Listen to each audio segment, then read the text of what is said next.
Terobosan Menteri Kesehatan.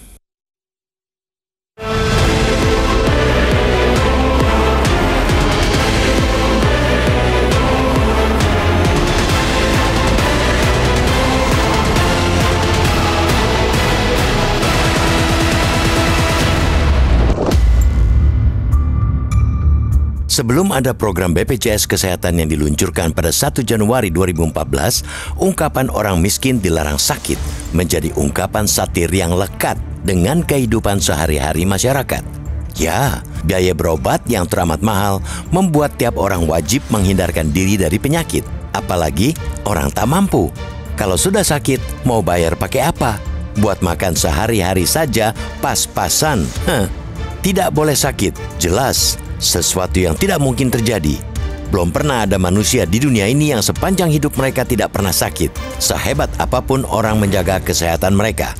Namun setelah ada BPJS Kesehatan, kini setiap orang boleh sakit, meski semua berharap sehat walafiat. Program itu menghilangkan dikotomi kaya miskin. Yang ada ialah orang sehat, ramai-ramai, urunan bulanan lewat iuran untuk membiayai orang sakit yang sedang berobat. Konsepnya terbilang mulia, apalagi iuran bulanannya pun terbilang murah. Meski begitu, faktanya pelaksanaan program itu tak semudah membalikan telapak tangan. Lembaga pengelola BPJS Kesehatan tiap bulan masih ngos-ngosan karena tidak setiap orang mau membayar iuran itu. Minimnya pemahaman masyarakat akan pentingnya antisipasi terhadap datangnya sakit menjadi penyebab utamanya. Sedia payung sebelum hujan belum menjadi pegangan oleh orang banyak. Sulitnya mengajak orang sehat untuk beramai-ramai urunan membiayai orang sakit membuat keuangan negara lagi-lagi harus dikuras. Memang sudah jadi tugas negara untuk menjamin kesehatan warganya, namun tak pedulinya banyak orang kian memperumit keadaan. Keadaan menjadi semakin rumit saat orang yang berkemampuan finansial mumpuni juga ingin ikut merasakan fasilitas BPJS Kesehatan. Alhasil, warga sehat yang di negeri ini didominasi oleh masyarakat kelas menengah ke bawah harus urunan membiayai si kaya yang sedang sakit.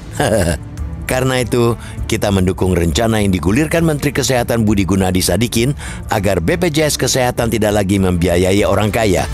Dari data yang dipegangnya, ada orang kaya yang gajinya 100 juta per bulan mendapat bantuan BPJS Kesehatan. Di DPR, pekan lalu ia menyuarakan perlunya BPJS Kesehatan hanya fokus melayani masyarakat menengah ke bawah, tak lagi mengcover biaya perawatan kelas 1 orang kaya. Konkretnya, pemerintah akan menerapkan kelas rawat inap standar untuk semua pasien BPJS Kesehatan.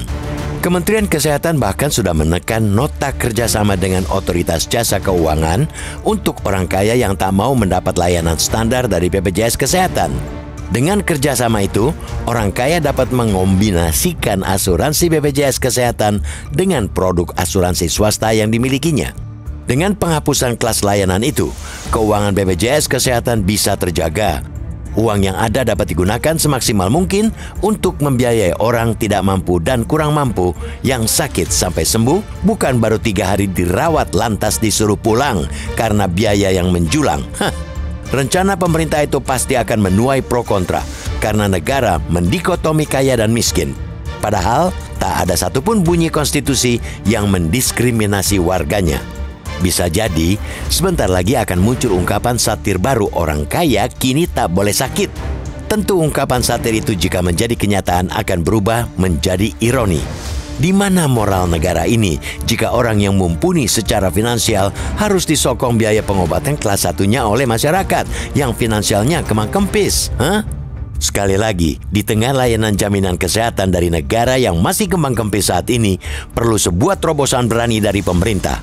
Namun, pemerintah juga tak boleh lupa untuk terus menyempurnakan sistem jaminan kesehatan karena konstitusi tak pernah membedakan warganya. Semua punya hak yang sama.